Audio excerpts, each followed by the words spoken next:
Պետք է տարբերակել ինֆեկցիոն է ցանը, թե ոչ ինֆեկցիոն։ Սովորաբար մեր ինֆեկցիոն պաթոլոգիայում միշտ կամ ցանին նախորդում է բարձր ջերմությունը, կամ հենց ցանային համախտանիշի դրսևորման ժամանակ է լինում բարձր ջերմություն։ Ոչ ինֆեկցիոն կամ ալերգիկ բնույթի ցաները սովորաբար ջերմությամբ չեն ուղեկցվում։ Դա եւս մեկ կլինիկական կարևոր նշան է, որ պետք է տարբերակել։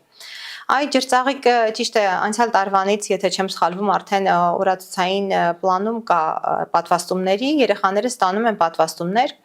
բայց այս տարի մենք ունեցել ենք բավականին մեծ թվով ջրծաղիկով հիվանդացության դեպքեր։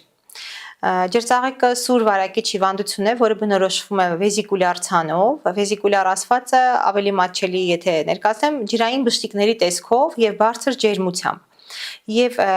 գաղտնի շրջանը մի քանի օր է տևում եւ հենց այդ գաղտնի շրջանում 2-3 օրվա ընթացքում վերջին մինչեւ ցանավորվելը երեխան վարակիչ է համարվում։